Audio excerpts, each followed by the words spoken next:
Nos toca seguir con el capítulo 2 del libro El cielo y el infierno. Seguimos hablando del temor a la muerte y las causas del miedo que tenemos a la muerte, ¿no? Yo voy a hablar de los ítems del 4 a 6 y básicamente la clase es el seguimiento de lo que hemos visto la semana pasada con algunos matices mm, un pelín, no diferentes, sino consecutivos, ¿no? De lo que hemos estado de lo que hemos estado hablando sobre el miedo a la muerte, ¿no?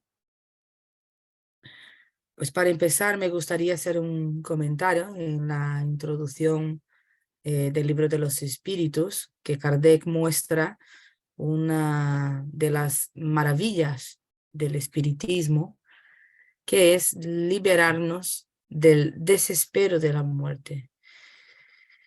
Considero que perder a una persona de nuestro entorno, una persona que amamos, la perspectiva de una separación eterna y del fin de todo con la muerte es uno de los mayores temores que el espiritismo supo alejar de nosotros.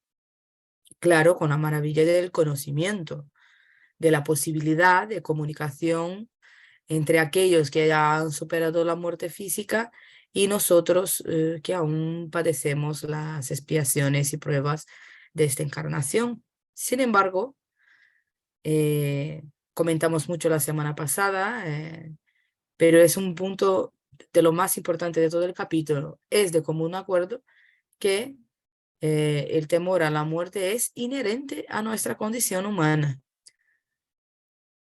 Con el conocimiento de la vida futura, como decía Kardec, tenemos una esperanza serena, pero no sin dolor, no sin lágrimas, no sin sudor.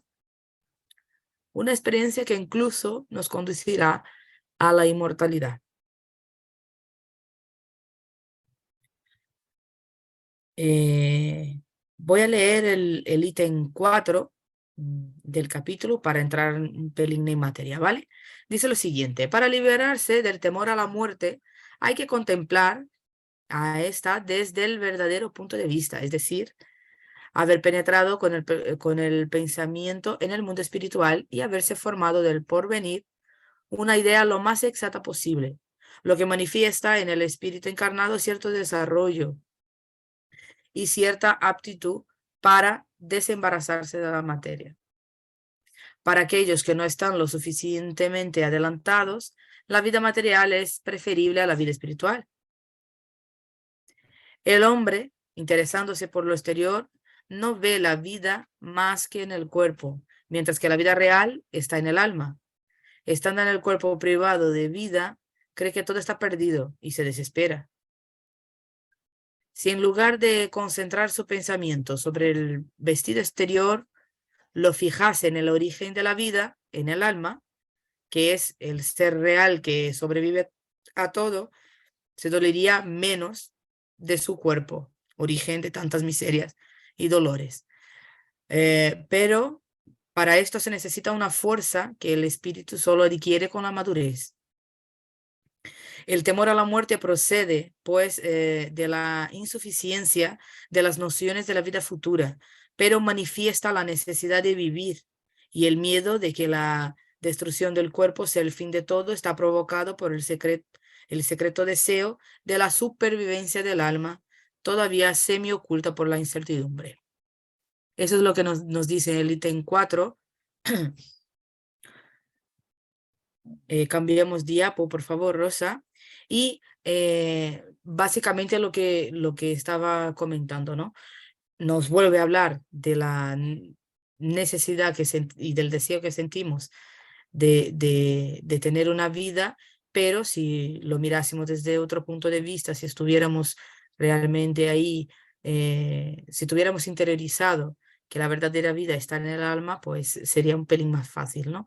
Es posible, entonces, entendemos que es posible disminuir este miedo, o por lo menos controlar y sobre todo entender lo que sentimos en relación con la muerte.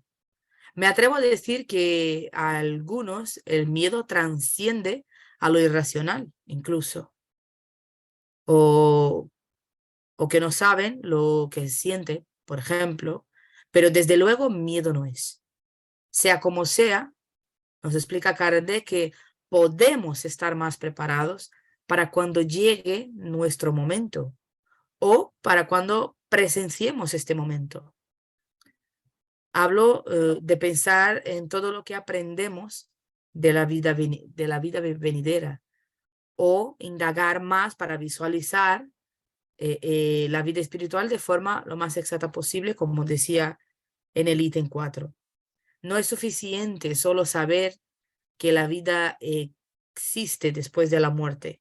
Hace falta sentir esta vida, hace falta interiorizar qué es la verdadera vida. Para los que no creen, obviamente el temor puede ser mucho más vigoroso, dado que su pensamiento es el fin de todo. Y entonces de ahí entendemos que podemos disminuir este sentimiento porque podemos estar sumergido, con el pensamiento sumergido en el porvenir de la vida, de una vida futura. Y cuanto más conozcamos esa vida, menos dudas nos va a invadir la mente, con lo cual el sentimiento de miedo sería bastante más pequeño. Cambiamos diapo. En el ítem número 5 dice lo siguiente. Estoy leyendo textualmente porque como es el seguimiento de lo que hemos hablado la semana pasada, es importante que toquemos algunos puntos. Dice lo siguiente el ítem 5. Este estado de cosas es mantenido y continuado por causas puramente humanas que desaparecen con el progreso.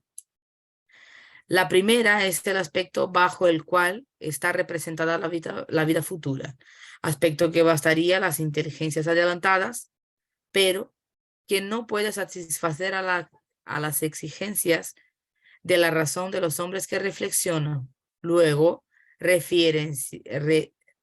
luego refieren estos si se nos presenta como verdaderas y absolutas principios contradictorios por la lógica.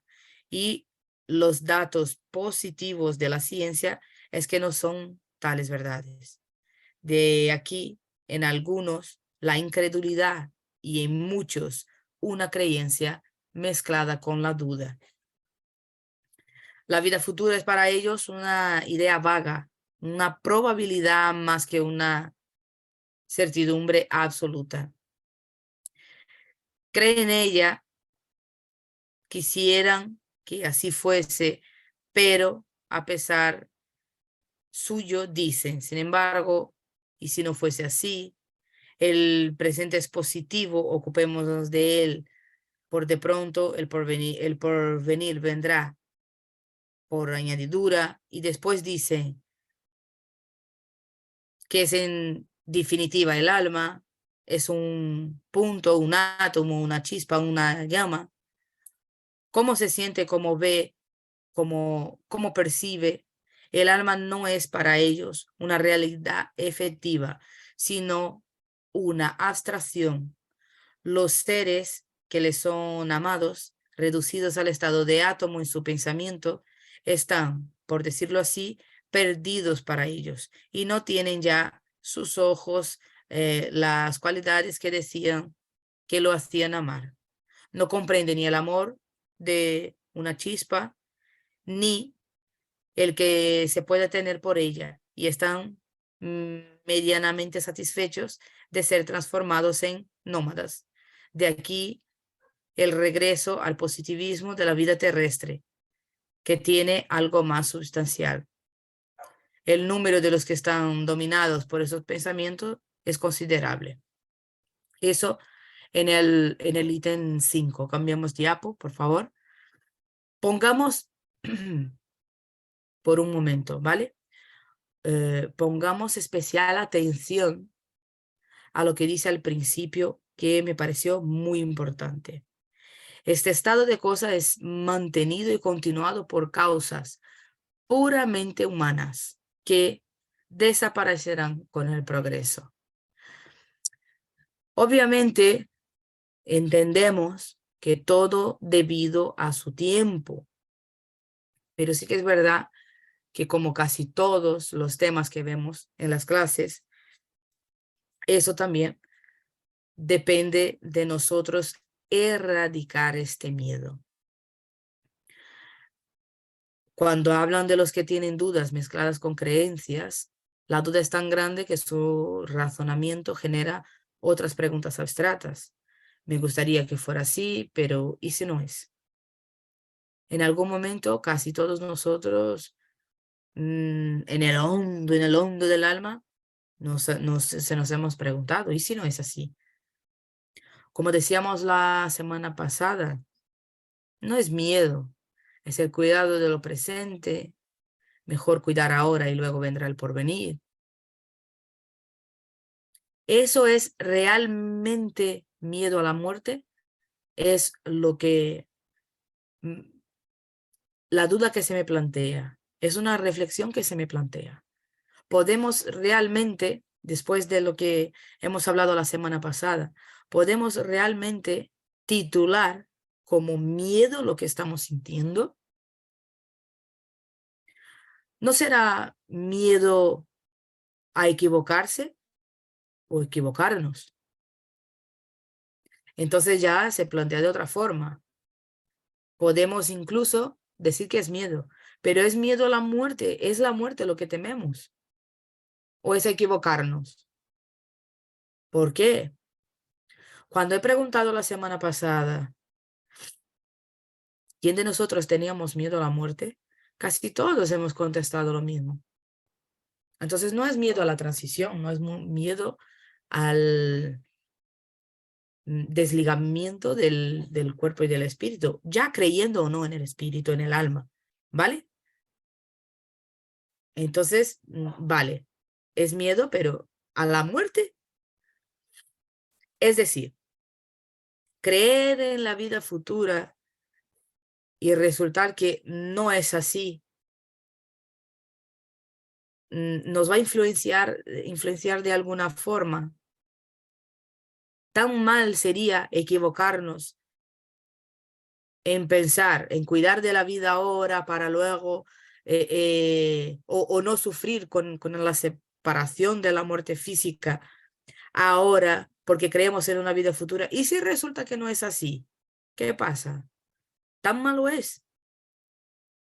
Yo no tengo memoria de haber estado en el otro lado, en la otra vida, en una vida después de la muerte. No puedo decir con seguridad ni puedo demostrarlo, pero si creemos en eso y resulta que no es así, tan mal lo habrás hecho. Entonces, si ese miedo que sentimos es a equivocarnos, tiene procedencia, vale la pena. No sé si entendéis lo que quiero decir. Si eso, luego lo comentamos, ¿vale? Si no me estáis entendiendo en esa parte. No podría ser entonces por egoísmo. Ya entramos en nuestra reforma íntima, ya nos sumergimos en nuestro ego. Este miedo que sentimos o esta sensación cuando hablamos de la muerte no será puro egoísmo.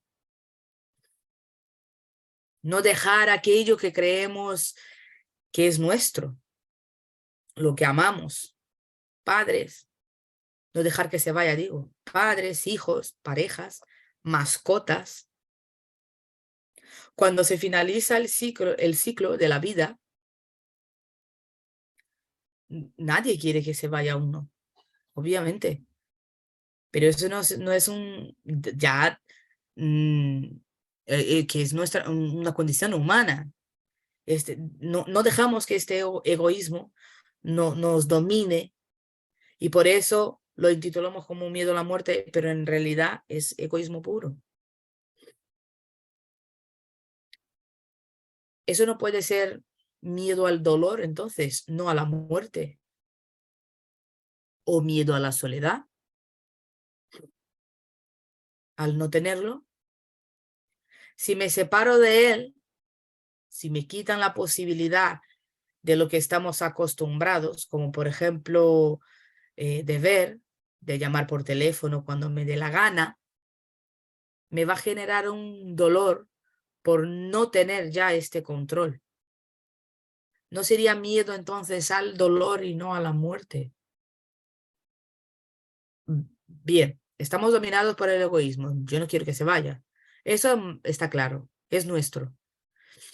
Eh, pero entonces lo que me entra el pánico de hablar del tema, de pensar en ese tema, es por sentirme sola. Ah, por no tener la compañía no es lo mismo. Sí, es verdad. Pero entonces es miedo a la soledad, es miedo al dolor que me va a sentir, no poder tener este control sobre esta persona o sobre eh, eh, este ser querido. No tenemos ya el control y entonces me da miedo.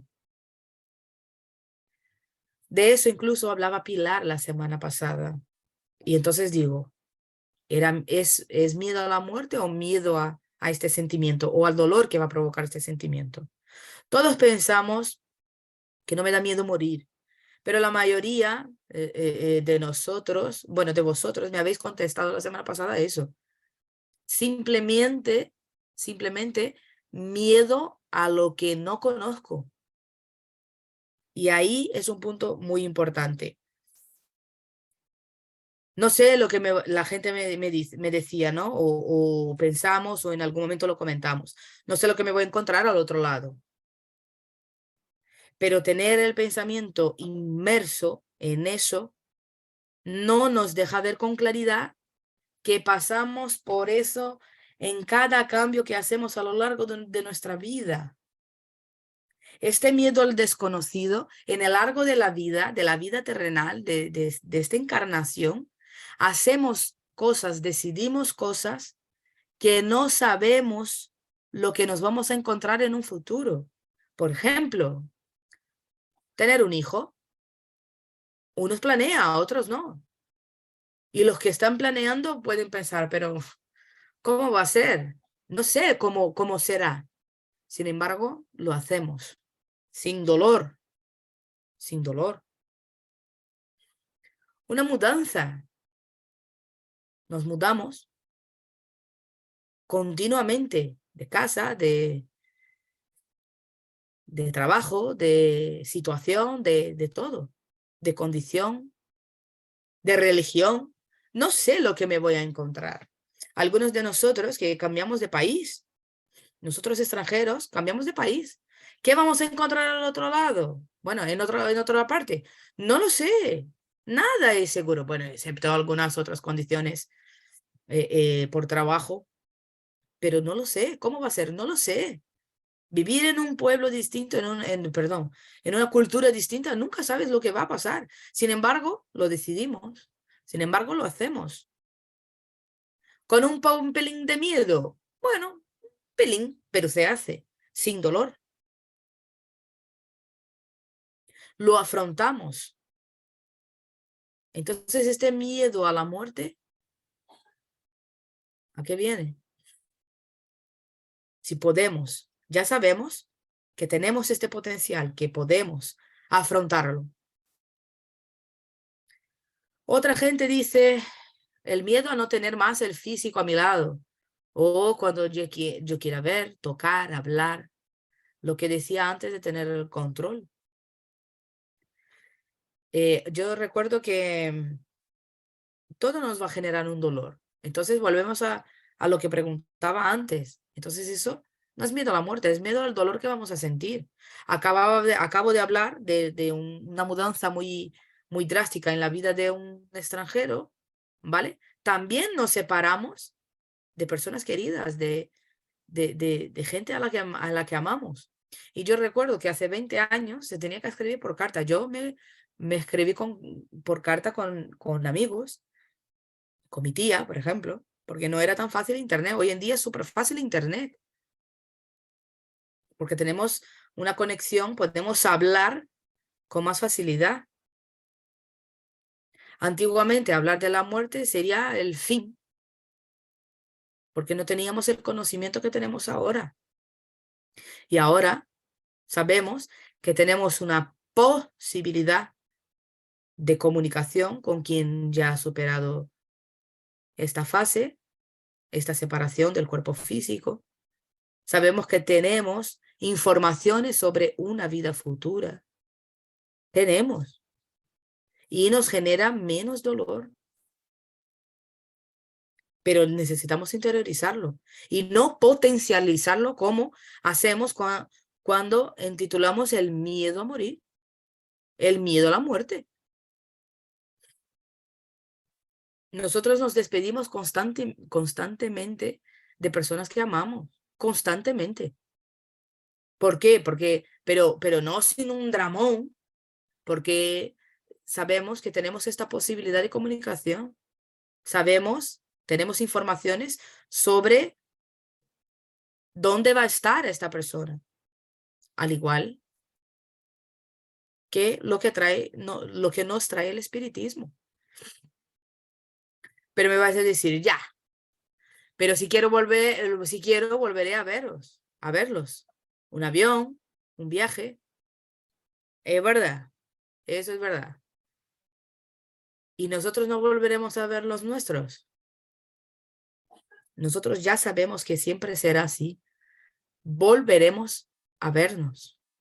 Solo hay que esperar un pelín más y volvemos a meternos en nuestro interior y nos tropezamos con la paciencia que no tenemos.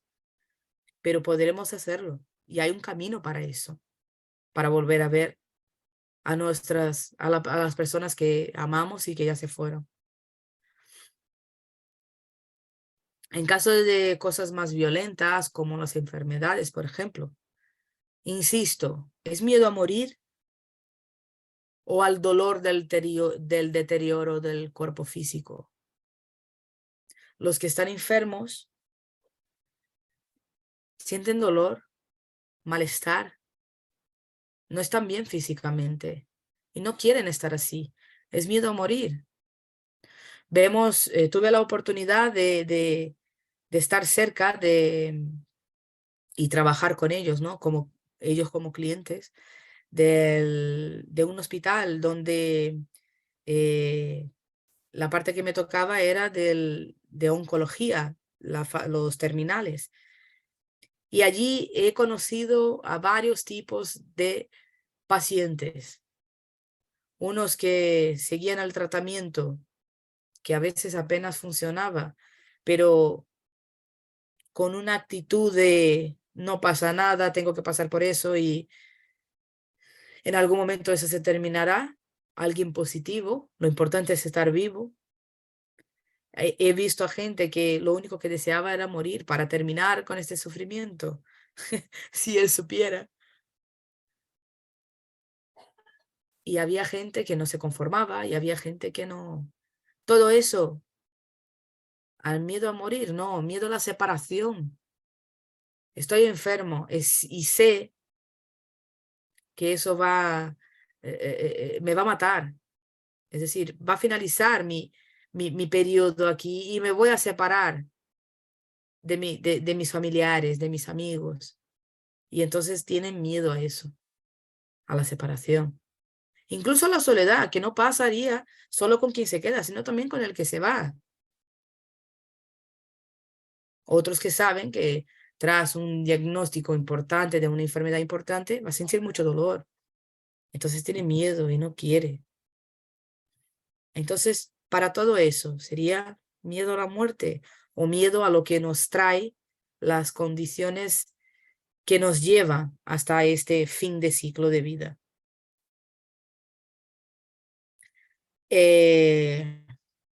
Pero como decía antes, ya sea por sentir dolor, ya sea físico o por la separación, o por el temor al desconocido, podríamos mejorar o disminuir este dolor que sentimos, este miedo. con el conocimiento y el pensamiento totalmente sumergidos en esa idea, en ese concepto de una vida mejor. No os digo que sea fácil, pero digo que con nuestra condición humana de egoísmo se dificulta mucho que nuestra mente se mantenga equilibrada. Pero somos la mayoría en ese grupo y debemos aprender a sufrir quizás un pelín menos. El último ítem, cambiamos diapo, dice lo siguiente. Otra razón que une a los asuntos de la materia, a los que creen más firmemente en la vida futura, es la impresión que conservan de la enseñanza que se les dio de niñez. El cuadro que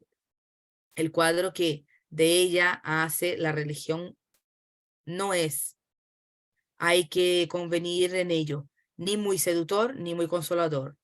Por un lado se ven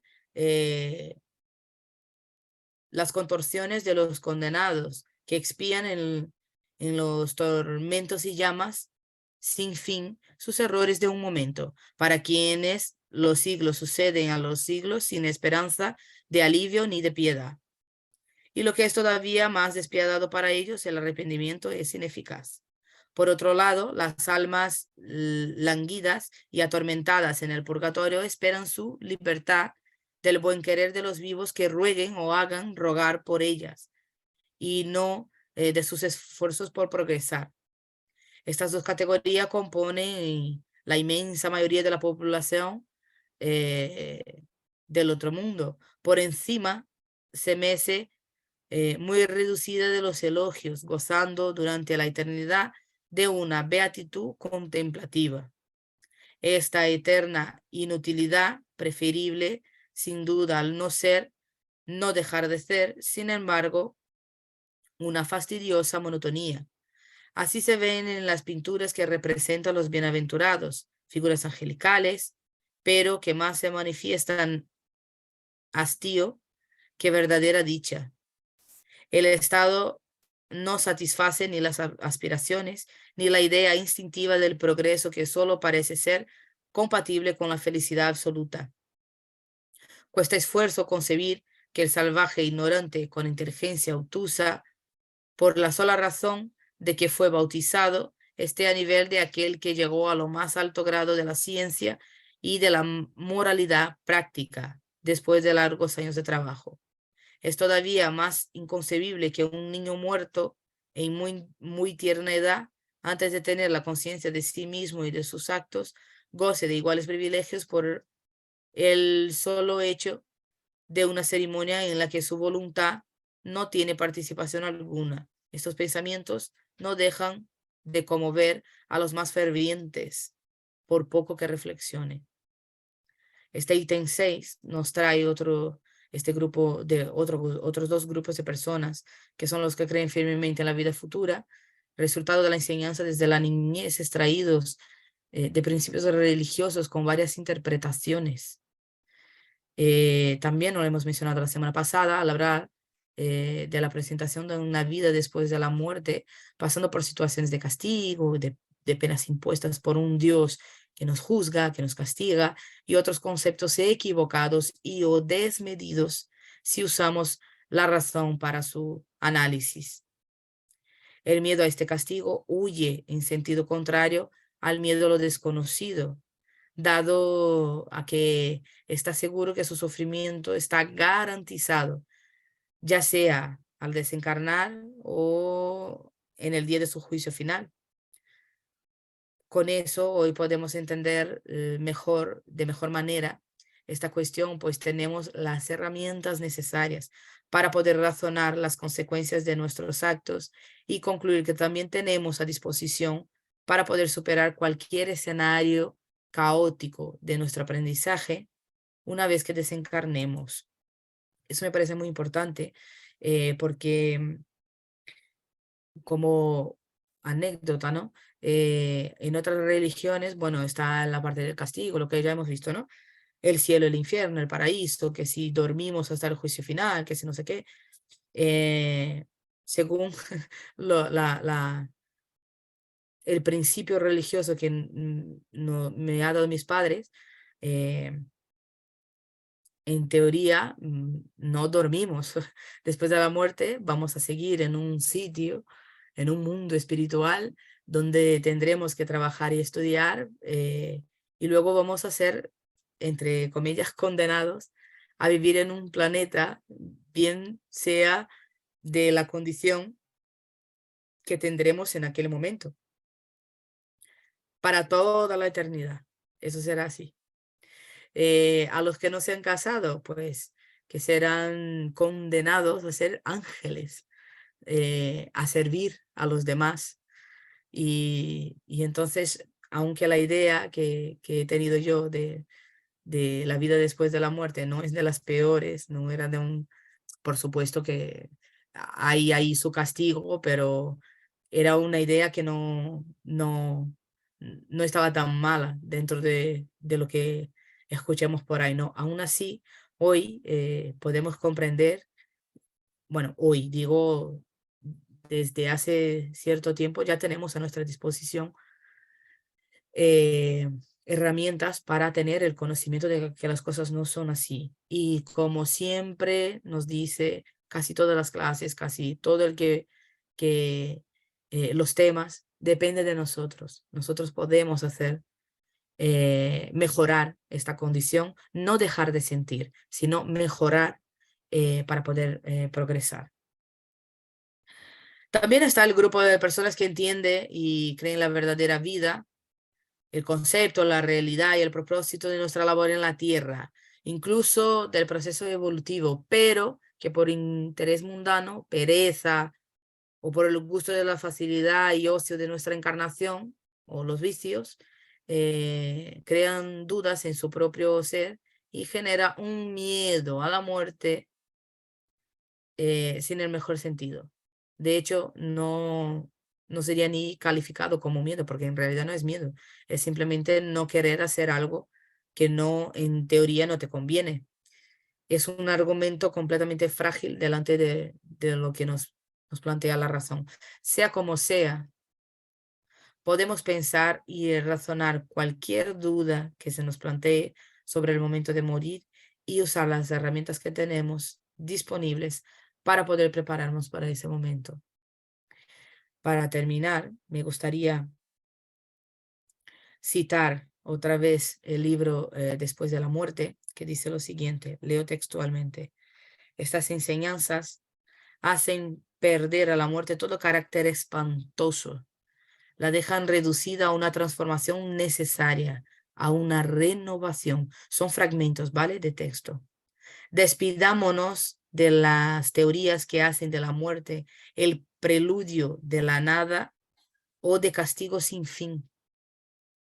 Adiós, sombríos fantasmas de la teología, dogmas espantosos, sentencias inexorables, suplicios infernales.